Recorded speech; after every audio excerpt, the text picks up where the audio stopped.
Good morning, my dear students. This is your Subbarao sir, founder and director of Ashoka Higher Study Circle, Ashok Nagar Experts, Hyderabad. So రాష్ట్రంలోనే ఉన్నత ఉద్యోగాలు ఏంటంటే group 1. The top పోస్టులు ఉన్నతమైనటువంటి ఉద్యోగాలన్నీ group 1లో ఉంటాయి. So deputy collector, CTO, municipal commissioner, district registrar, excise DSP ఇలాంటి ఉన్నత ఉద్యోగాలు దగ్గరగా మనకు ఒక 15 నుంచి 20 రకాల జాబ్స్ అన్నీ కూడా ఈ గ్రూప్ 1 కేటగిరీలో ఉంటాయి. మరి ఇంత ఉన్నతమైన ఉద్యోగాలు సాధించాలంటే మన ప్రిపరేషన్ కూడా చాలా ఉన్నతంగానే ఉండాలి. అందులో అనుమానమే లేదు. ఇటీవల వచ్చిన రిజల్ట్లో మనం కానీ చూసినట్లయితే లాంగ్ ప్రిపరేషన్ ఉన్నటువంటి వాళ్ళు ఎక్కువ మంది సక్సెస్ అయ్యారు, ఎక్కువ మార్క్స్ కూడా వచ్చినట్టుగా మనకు తెలుస్తుంది. మీకు కూడా తెలుసు ఆ విషయం. సో లాంగ్ ప్రిపరేషన్ ఉండాలి. గ్రూప్ 1 లాంటి ఉన్నత ఉద్యోగాలకు వెళ్ళాలంటే మనం ఖచ్చితంగా లాంగ్ ప్రిపరేషన్ అయితే ఉండాలి.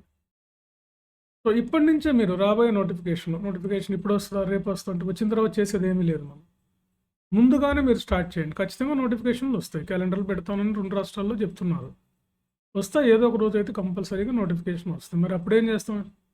అందుకే ఇప్పటి నుంచే చదవాలి. ఇది లాంగ్ ప్రిపరేషన్. సివిల్ సర్వీసెస్ లాగా మీరు లాంగ్ టర్మ్ ప్రిపేర్ అవుతూ ఉండాలి గ్రూప్ 1కి. అప్పుడే మనం సక్సెస్ అవుతాం. మెయిన్గా ఏంటంటే గ్రూప్ 1 నాకున్న ఈ 18 ఇయర్స్ ఎక్స్పీరియన్స్లో నేను గమనించింది, నా ర్యాంకర్స్, నా స్టూడెంట్స్ సక్సెస్ అయిన వాళ్ళు లాంగ్ టర్మ్ ప్రిపరేషన్లో ఉన్నటువంటి వాళ్ళ యొక్క స్ట్రాటజీస్ ఇవన్నీ కూడా నేను గమనించి మీకు ఒక ప్రధానంగా ఇక్కడ 3 పద్ధతులు చెప్తాను. ఇంటి దగ్గర ఉండైనా పాటించండి 3 పద్ధతులు, లేదంటే ఎవరైనా హెల్ప్ తీసుకోండి, లేదంటే ఏదైనా పాటించండి మీరు. ఫస్ట్ ఏంటంటే చదవటం, బాగా ఎక్స్టెన్సివ్గా చదవటం, బాగా వివరంగా చదవటం. రెండవది ఏంటంటే చదివిన దాన్ని రాయటం, నోట్స్ ప్రిపేర్ చేసుకోవాలి. మూడవది ఏంటంటే రివిజన్ చేయాలి. Read, right and revision. ఈ 3 పద్ధతులు పాటించండి. బాగా చదవండి. సిలబస్ దగ్గర పెట్టుకోండి. అసలు ఏంటి అనేది బాగా చదవండి. ఎలా అనేది ఒక నోట్స్ రాయండి. నోట్స్ ఎలా రాయాలి అనేది కూడా చాలామందికి డౌట్ అనమాట. నెంబర్ ఆఫ్ వీడియోస్ ఉన్నాయి నాకు, చూడండి నోట్స్ ఎలా రాయాలో చెప్పాను. నోట్ సింపుల్ అనమాట. మీకు ఏది ఇంపార్టెంటో దాన్ని ఒక సినాప్సిస్ టైప్లో నోట్ చేయండి. సబ్జెక్ట్ మొత్తం కూడా మీకు ఒక 40 to 50 పేజెస్కి వచ్చేటట్టు చూసుకోండి ఒక సబ్జెక్ట్. అదే నోట్స్ మేకింగ్. అదే ఆ స్టైల్లో మీరు ప్రిపేర్ అవ్వండి. ఇంటి దగ్గర ఉండి ప్రిపేర్ అవ్వండి. ఆల్రెడీ గ్రూప్ 1, గ్రూప్ 2 ఇంతకుముందు చదివిన వాళ్ళు అయితే మీకు పెద్దగా కోచింగ్ అవసరం లేదని నేను అనుకుంటాను. మీకు ఏ పేపర్లు వీక్ ఉన్నారో ఆ పేపర్లో కోచింగ్ తీసుకోవాలంటే తీసుకోండి, లేకపోతే మీరు ఓన్గానే ప్రిపేర్ అవ్వండి. ఇప్పుడు 2 సబ్జెక్టులు ఓన్గా ప్రిపేర్ అయినా సరిపోతుంది. తర్వాత బాగా రాసిన తర్వాత రివిజన్ చేయండి. నెంబర్ ఆఫ్ టైమ్స్ రివిజన్ చేయాలి. చదవడం, రాయడం, రివిజన్ చేయడం, ఇదే మీ పని. ఇట్లా ఒక రోజులో వర్కింగ్ పీపుల్ అయితే ఒక 2 to 4 అవర్స్ పెట్టుకోండి. నాన్ వర్కింగ్ వాళ్ళైతే ఒక 4 to 6 అవర్స్ పెట్టుకోండి ప్రజెంట్. ఇది మీకు బాగా హెల్ప్ అవుతుంది. వర్కింగ్ అయితే 2 to 4 అవర్స్, నాన్ వర్కింగ్ అయితే 4 to 6 అవర్స్ పెట్టుకోండి. రోజు 2 క్వశ్చన్లు నేర్చుకోండి. 2 సబ్జెక్టులు స్టార్ట్ చేయండి. ప్రిలిమ్స్లో ఏవైతే ఉపయోగపడతాయో, మెయిన్స్లో ఏవైతే ఉంటాయో, ప్రిలిమ్స్లో కూడా అవే ఉన్నాయి కాబట్టి, ఫర్ ఎగ్జాంపుల్ హిస్టరీ పాలిటీ, లేదా ఎకానమీ పాలిటీ, లేదా ఎకానమీ హిస్టరీ, ఇట్లా 2 సబ్జెక్టులు స్టార్ట్ చేయండి. ఇంట్రెస్ట్గా, చాలా ఆనందపడుతూ ఎలాగైనా డిప్యూటీ కలెక్టర్ అవ్వాలి, ఏ విధంగా డిఎస్పీ అవ్వాలి. ఎక్కువ మంది డిప్యూటీ కలెక్టర్, డిఎస్పీల మీద ఎక్కువ ఇంట్రెస్ట్ ఉంటుంది యూత్ అంతా. ఇటీవల మా స్టూడెంట్ ఒక 480+ వస్తే ఆమె డిఎస్పీనే కావాలి సార్ అంటుంది. ఎట్లా అనమాట, మీకు ఎక్కువ మార్క్స్ వచ్చిన వాళ్ళు ఇలా డిఎస్పీ కూడా అడుగుతున్నారు. ఈవెన్ గర్ల్స్ కూడా ఈ మధ్య డిఎస్పీ లాంటి పోస్టుల పట్ల బాగా ఇంట్రెస్ట్ చూపుతున్నారు. మన స్టేట్లో డిఎస్పీ లాంటి పోస్టులు చాలా బాగుంటాయి. డిప్యూటీ కలెక్టరే కాకుండా DSP, CTO, RTO, municipal commissioner, DR అన్నీ కూడా చాలా ఉన్నతమైన పోస్టులు, చాలా మంచి పోస్టులు, చాలా విధంగా మీకు ఆర్థికంగా కూడా మీకు బాగా ఉపయోగపడతాయి. ఎట్లానో మీకు తెలిసినవి అవన్నీ. సో అందుకని చదవడం, రాయటం ఇది ప్రాక్టీస్ చేయండి రెగ్యులర్గా. ఇవి మీరేం పట్టించుకోవద్దు. ఇప్పుడు ఎన్ని మార్క్స్ వచ్చాయి, అప్పుడు 400, 410, 415 వాళ్ళు కూడా డౌట్లో ఉన్నారు. ఇప్పుడు ఏంటంటే యాజ్ యూజువల్గా మొన్న వచ్చిన గ్రూప్ 1లో 450 ఉన్న వాళ్ళకే కొంచెం గ్యారంటీ ఉంది. 440, 450 మిగతా వాళ్ళకి మా అంచనాలు కూడా తప్పాయి. నేను కూడా గతంలో కొంచెం తక్కువ మార్కులకు వస్తే రావచ్చేమో అనుకున్నాం. ఎస్సీ ఎస్టీలు ఇలాంటి వాళ్ళు తప్పితే మిగతా వాళ్ళు ఎవరైనా సరే 440, 450 ఉన్నా కొంచెం 450 పైన ఉంటే కానీ ఆలోచించలేం. నేను ఫస్ట్లోనే ఒక వీడియో చేశాను, 480 500 ఉండాలి కట్ ఆఫ్, ఆ రేంజ్లో ఉంటేనే గ్రూప్ 1 వస్తాను. నేను గ్రూప్ 1 ఎగ్జామ్ మెయిన్స్ జరగకముందే చెప్పాను.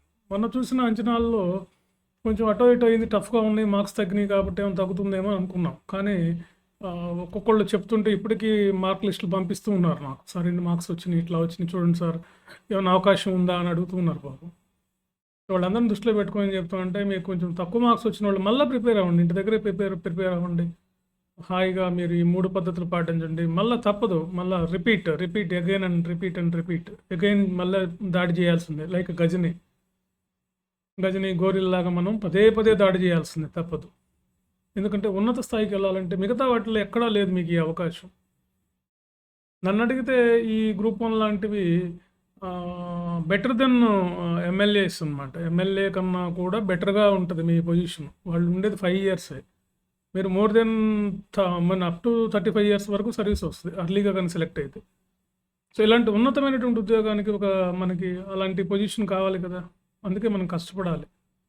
చిన్న వయసు వాళ్ళు కొంచెం ఏజ్డ్ అయినా పర్లేదు, అప్ టు 47 దాకా ఇస్తున్నారు అన్ని రిజర్వేషన్లు కలుపుకొని.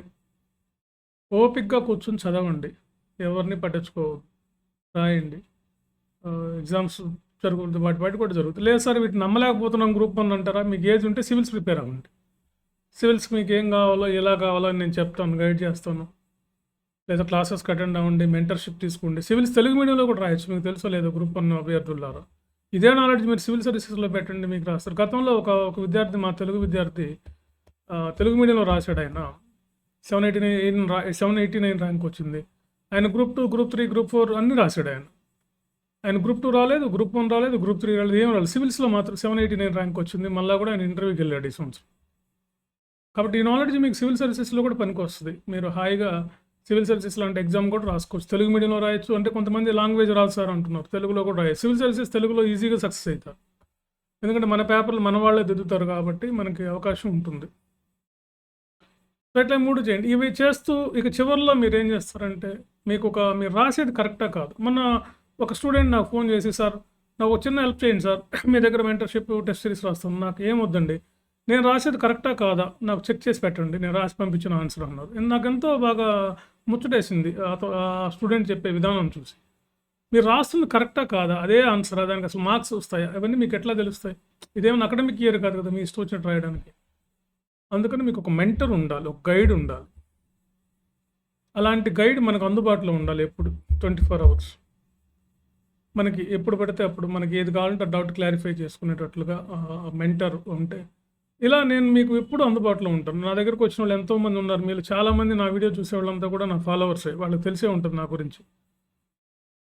సో ఇవాళ కూడా 12:30కి ఒక ఆవిడ పేపర్ పంపించింది నాకు, నైట్ 12:30కి. నేను ఎర్లీ మార్నింగ్ 6 కల్లా పేపర్ కరెక్షన్ చేసి మళ్ళీ పంపించాను. మీకు పెడతాను నా పేపర్ ఎనాలిసిస్, మీకు ఎకానమీ పేపర్. అట్లా నేను మీకు రెస్పాండ్ అవుతూ ఉంటాను. ఇలా మీరు ఓన్గా ప్రిపేర్ అవ్వగల కెపాసిటీ ఉంటే ప్రిపేర్ అవ్వండి. కానీ మీరు రాసేది కరెక్టా కాదా అనేది, నేను కోచింగ్ తీసుకోమని మిమ్మల్ని ఫోర్స్ చేయట్లేదు. మీరు రాసేది కరెక్టా కాదా అనేది మాత్రం చెక్ చేయించుకోండి, ఇప్పటి నుంచే చేయించుకోండి. నోటిఫికేషన్ వచ్చిన తర్వాత చాలా సిలబస్ ఉంది, ఇవంతా మీకు అప్పుడు కష్టం, మీరు రాయలేరు. ఎంతోమంది రాస్తామని చెప్తారు, కొన్ని టెస్టులు రాసి వెళ్ళిపోయిన వాళ్ళు ఎంతోమంది ఉన్నారు నా దగ్గర. మరి అదంతా వృధా కదా, టైం వేస్ట్ కదా మీకు. అందుకని ఇప్పటి నుంచి కరెక్ట్గా ఉపయోగించుకోండి. ఇప్పటి నుంచి చిన్నగా రోజుకు ఒక టెస్ట్ రాయండి, రోజుకు రాయదు, వారానికి ఒక టెస్ట్ రాయండి. ఒక సబ్జెక్ట్ ఎంచుకుంటే ఒక టెస్ట్ రాయండి. కంప్లీట్గా మీకే వదిలేస్తాం, అది మీకు షెడ్యూల్ ఇస్తాం, కరెక్ట్గా చెప్తాను. నేనే స్వయంగా కరెక్షన్ చేసి మీకు నేనే స్వయంగా ఫోన్ చేసి ఇస్తాం. మీరు యాప్లు గీపులు ఏం అవసరం లేదు, త్రూ వాట్సాప్ అంతే. మీరు హాయిగా ఇంటి దగ్గర కూర్చొని రాసి నాకు పీడిఎఫ్ చేసి పంపిస్తే నేను దాన్ని కరెక్షన్ చేసి మా యాప్లో ఇక్కడ మా డిజిటల్ బోర్డులోకి తీసుకుని కరెక్షన్ చేసి మీకు నేను వాట్సాప్ సెండ్ చేసి మీతో కాల్ చేసి మాట్లాడతాను. ఇవి ఇలా ఉన్నాయమ్మా, ఇలా రాయకూడదు, ఇలా రాయాలి అని చెప్తాను. మీకు గైడ్ చేస్తాం, మరి ఎలా చదవాలి, ఆ టాపిక్ ఎలా చదవాలి, ఆ టాపిక్ మీద ఎలాంటి క్వశ్చన్స్ వస్తాయి, మీరు ఎలా నోట్స్ రాసుకోవాలి, ఇవన్నీ కూడా చెప్తాను నేను. ఇలా పాటించండి, మీకు సివిల్స్ గ్రూప్ 1 2 వస్తాయి. తెలుగు మీడియం అభ్యర్థులారా, తెలుగు మీడియం అని మీరు బాధపడకండి. తెలుగు మీడియంలో రాసేవాళ్ళు కూడా సివిల్ సర్వీసెస్ రాయొచ్చు. సివిల్స్లో చాలామంది 3వ ర్యాంక్ సాధించిన గోపాలకృష్ణ, మన ఏపీపీఎస్సీ చైర్మన్ గారు అయినటువంటి బుర్రా వెంకటేశం గారు కూడా తెలుగు మీడియంలో సివిల్ సర్వీసెస్ రాశారు. మీకు తెలుసో లేదు, సార్ని ఒకసారి కలవండి, ఎప్పుడైనా మీరు చెప్తారు. వీళ్ళంతా తెలుగు మీడియంలో రాసి సక్సెస్ అయ్యారు. కాబట్టి ఇది కూడా మీకు ఉపయోగపడుతుంది. ఇది ఇంగ్లీష్ మీడియం వాళ్ళు యాజ్ యూజువల్గా వాళ్ళకి ఐడియా ఉంటుంది కాబట్టి. సో ఈ విధంగా నేను ఎప్పుడు తెలుగు మీడియం వాళ్ళని ఎప్పుడు సపోర్ట్ చేస్తూనే ఉంటాను. సివిల్స్ తెలుగు మీడియం రాసేవాళ్ళు ఎప్పుడు నా దగ్గర సివిల్స్ తెలుగు మీడియం రాసే బ్యాచ్లు 2 బ్యాచ్లు ఉంటాయి సంవత్సరానికి. మార్నింగ్ ఒక బ్యాచ్, ఈవినింగ్ ఒక బ్యాచ్. ఆన్లైన్లో మెంటర్షిప్ బ్యాచ్ ఒకటి ఉంటుంది, ఆన్లైన్ క్లాసెస్ బ్యాచ్ ఒకటి ఉంటుంది. నా దగ్గర ఎప్పుడు సివిల్స్ తెలుగు మీడియం రాస్తారు. తెలుగు మీడియం రాసి సక్సెస్ అయిన వాళ్ళందరూ ఏదో ఒక విధంగా నా దగ్గర లబ్ధి పొందిన వాళ్ళే. ఏదో ఒక విధంగా మెటీరియల్ అన్నో టెస్ట్ చేసి చివరికి వాళ్ళు ఒక రోజన్నా వచ్చి నన్ను కలిసి గైడ్లైన్స్ అని తీసుకుని పోయి ఉంటారు. మీకు కావాలంటే సక్సెస్ అయిన వాళ్ళు ఎవరినైనా అడగండి, తెలుగు మీడియంలో రాసి ఉండి ఏదో ఒక రోజు నా దగ్గరికి వచ్చే పోయి ఉంటారు వీళ్ళు. సో కాబట్టి గ్రూప్ 1 సివిల్స్లో తెలుగు మీడియంలో సక్సెస్ అవ్వాలంటే మీరండి. మాది ఒక బ్రాంచ్ విజయవాడలో కూడా స్టార్ట్ అవుతుంది సివిల్ సర్వీసెస్ గ్రూప్ 1కి, ఎస్పెషల్లీ గ్రూప్ 1 సివిల్ సర్వీసెస్ విజయవాడలో కూడా జూన్లోనే స్టార్ట్ అవుతుంది. సో ఆంధ్ర వాళ్ళు విజయవాడలోకి అపీర్ అవ్వచ్చు. మేము మిగతా అన్ని డీటెయిల్స్ అన్ని మీకు చెప్తాం. Okay, thank you very much.